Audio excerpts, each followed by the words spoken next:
السلام علیکم قدرمنو هیوادوالو، هیله ده چې ټول روغ جوړ او خوشحاله اوسئ. قدرمنو هیوادوالو، تاسو پوهیږئ چې موږ هر ورځ تاسو ته یو نوی کورنۍ معرفي کوو. نو نن بیا راغلی یو داسې کورنۍ ده چې له ډېر فقر او غربت سره مخ دی، او دغه کور به تاسو اوس خپله وګورئ چې په څه حال دی. نو له موږ سره اوسئ. نیمګړی زه دې په ژوند کړم، غم لکه مړی زه دې په ژوند کړم، غم لکه مړی. السلام علیکم.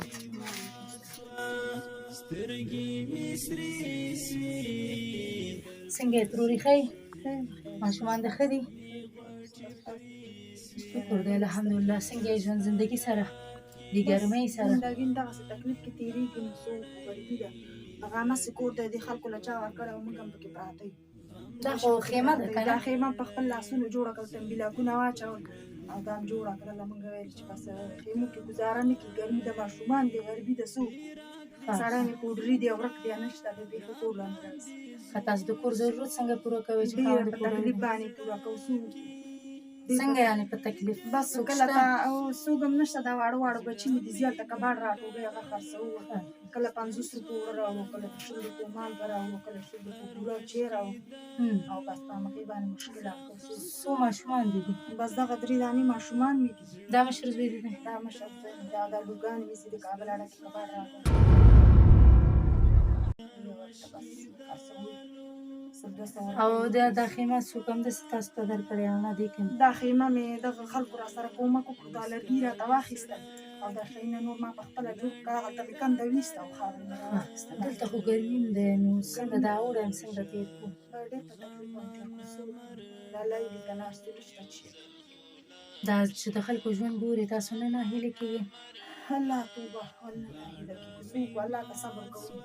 دا خاوند کور ته راځي نه دا راځي؟ خاوند مې نه راځي کور ته که چېرته په میاشتو میاشتو راشي، هغه هم ځان نه خبر نه وي، پوډري شي چېرته پروت دلته. څه خپلوان نشته چې تاسو سره مرسته خپلوان وکړي؟ مې شته پاکستان، هغه پاکستان. نو تاسو سره مرسته نه نه کوي؟ نور څوک هم راسره مرسته نه کوي، څوک دې راسره کوي. خیر و خیرات، زکات مکات که څوک روژه کې وباسي بیا موږ ته راکوي. نو دا لای دي ته پراته وي. دا ژمی هم چې راشي په همدې بوجۍ دا باندې ژمی هم چې تېروئ؟ راشي همدغلته پراته وي، دا راباندې راسسېږي، نو څه وکړو، پراته وي هغې ته ورته. هغه هېوادوال چې ستاسو غږ اوري، څه ویل غواړي، څه هیله مو ده ورنه؟ بس دغه هیله غواړو چې موږ سره دې لږ کومک وکړي، لږ یو څه دې راته راکړي چې دا زموږ د خپل مشکل حل کړي. هېوادوال تاسو خپله دغه ځای وګورئ چې دا په کوم حال دی، او دغه مورکې 2 لورګانې او یو زوی سره هم دلته وخت تېروي. نو تاسو خپله وګورئ، دغه اوړی ته وګورئ چې څه رقم ګرمي ده، او خاوند یې هم د کار نه دی، پوډري دی.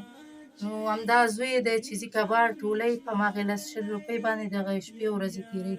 نو هیله کوم هېوادوالو چې د دغې کورنۍ لاسنیوی وکړي، ځکه چې دغه ستاسو مرستې ته اړتیا لري. نو که چېرې غواړئ مرسته وکړي، نو زما د وټساپ شمېره ده 080 2 تبه ناسم د مرګ په خوبه اشنا وي.